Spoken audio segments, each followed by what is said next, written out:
Bonjour à toutes et à tous et bienvenue à notre temps d'enseignement sur l'histoire du christianisme. Vraiment, je suis très heureux de vous retrouver ce jour.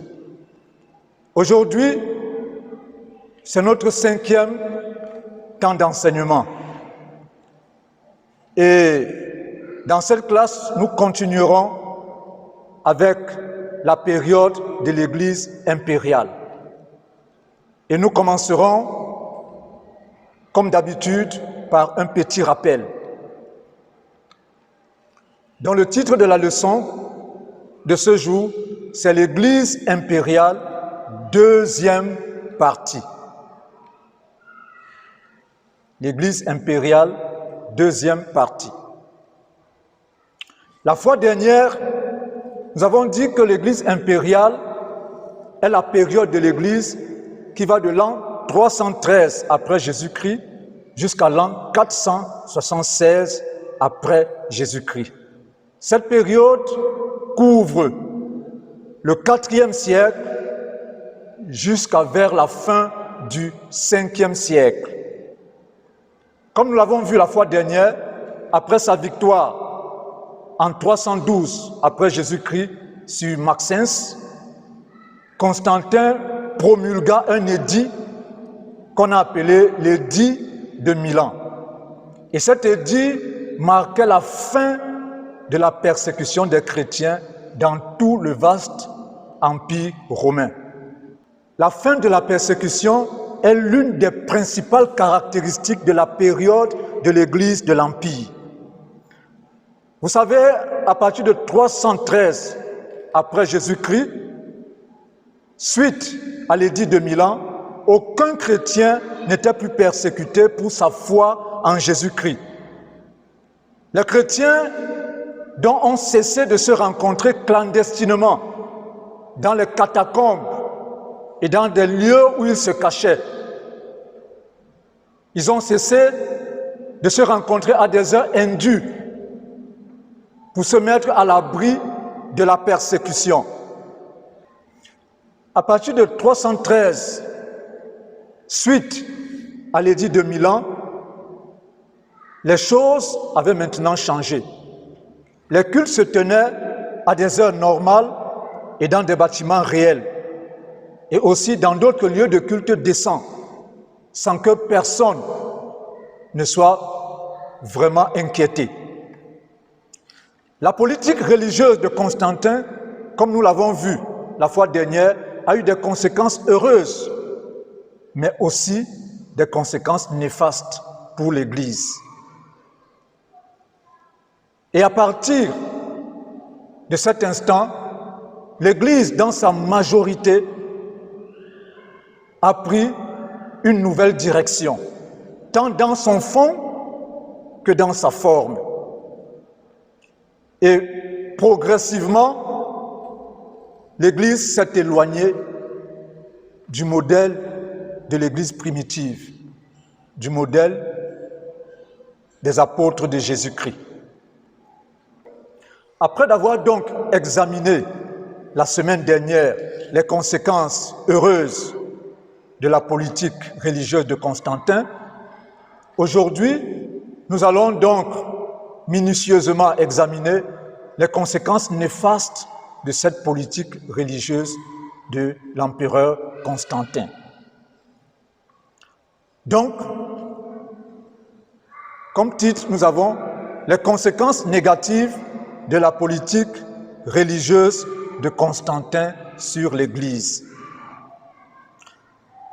Il faut d'abord dire qu'il est évident que l'arrêt de la persécution des chrétiens a fait beaucoup de bien, parce que plus personne dans tout l'Empire n'a été torturé ou brûlé vif à cause de sa foi. Les chrétiens n'étaient plus des hors-la-loi. Ils pouvaient maintenant aisément vivre leur foi. Mais cependant, l'établissement du christianisme en tant que religion officielle de l'Empire a finalement fait beaucoup de mal à l'Église.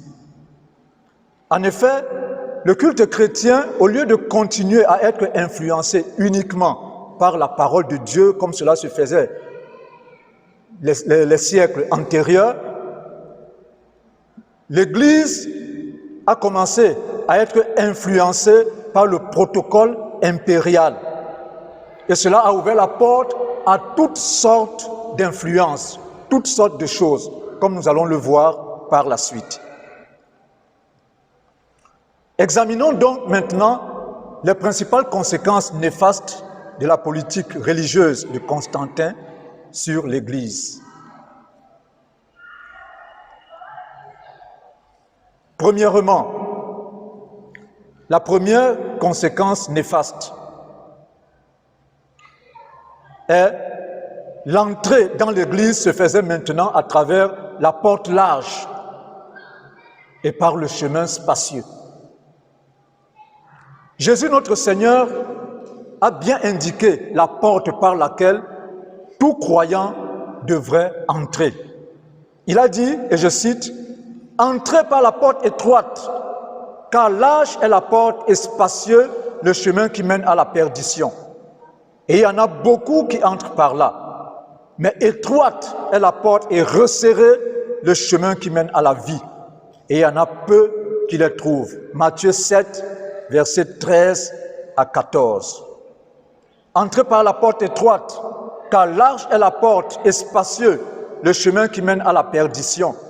Et il y en a beaucoup qui entrent par là. Mais étroite est la porte et resserré le chemin qui mène à la vie. Et il y en a peu qui le trouvent. Matthieu 7, versets 13 à 14. Après la décision de Constantin, des milliers et des milliers de personnes furent baptisées. Et par la suite, ces personnes ont été reçues comme membres de l'Église sans vraiment être convertis. Beaucoup de ces nouveaux convertis ont apporté avec eux dans l'Église des croyances et des comportements que l'Église antérieure aurait simplement considérés comme inacceptables. La repentance n'était plus une exigence. Conséquence immédiate, le corps du Christ s'est rempli d'hommes et de femmes sincères et hypocrites, vrais et faux, bons et mauvais, engagés et non engagés. Et petit à petit, de nouvelles croyances ont été introduites dans l'Église.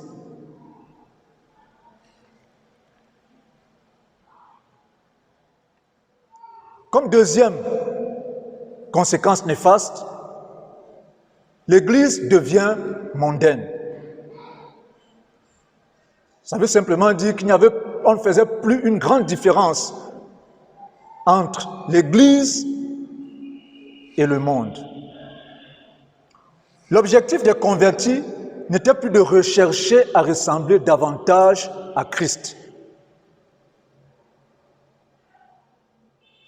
À l'humilité et la sanctification du premier siècle succédèrent toutes sortes de comportements illicites et le monde petit à petit est entré dans l'Église. Le monde a fini par dominer l'Église. Des hommes et femmes ambitieux commençaient à rechercher des postes dans l'Église pour acquérir une certaine influence ou encore pour jouir des privilèges et du soutien matériel et financier que recevait l'Église et le clergé. Et le monde est petit à petit, comme je l'ai dit tantôt, et de manière insidieuse, rentré dans l'Église.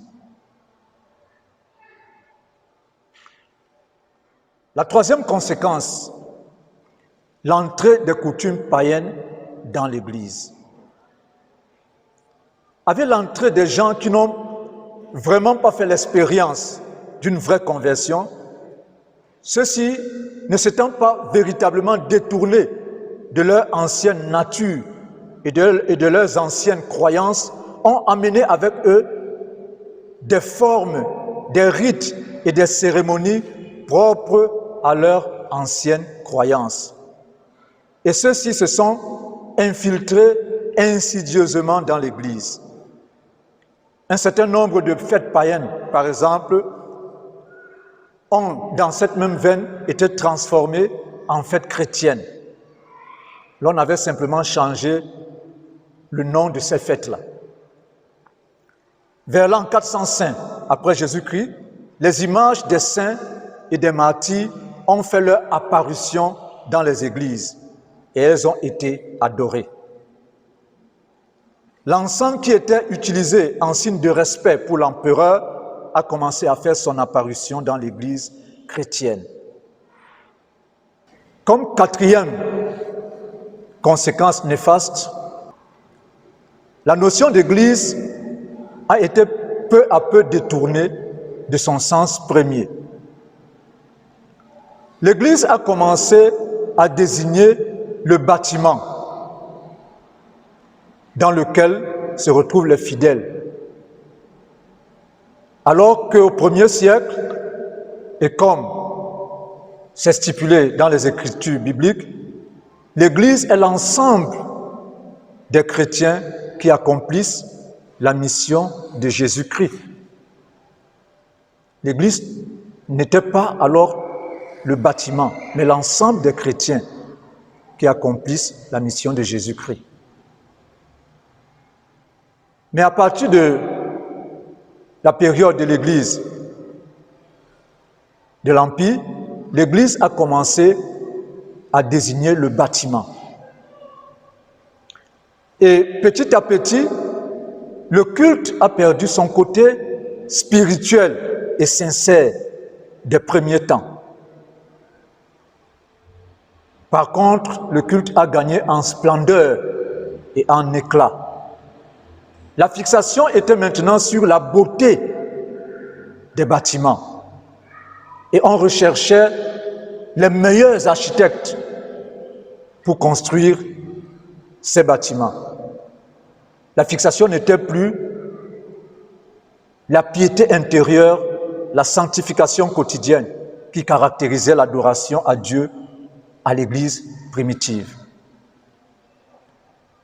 Non pas que la beauté des bâtiments est mauvaise, simplement c'était devenu la fixation première au détriment de la piété et de la sincérité des premiers temps. Les ministres officiels qui avaient jusque-là porté des vêtements ordinaires ont commencé à se revêtir de vêtements spécifiques. Et par la suite, ils ont été appelés prêtres en imitation de leurs homologues païens qui servaient les dieux païens tels que Apollon, Osiris, Vénus, etc. Parce que chacun de ces dieux païens avait ses prêtres. Et cela a été transposé maintenant dans l'Église de Dieu. Ce sont là les principales conséquences néfastes de la politique de Constantin sur l'Église. Il y en a eu plusieurs. Donc cette politique religieuse de Constantin a établi, comme nous le voyons, un nouvel ordre dans l'Église. Mais cela a suscité plusieurs réactions. Et nous verrons cela dans la suite de notre classe la semaine prochaine. Que Dieu vous bénisse et que sa paix soit sur vous. Amen.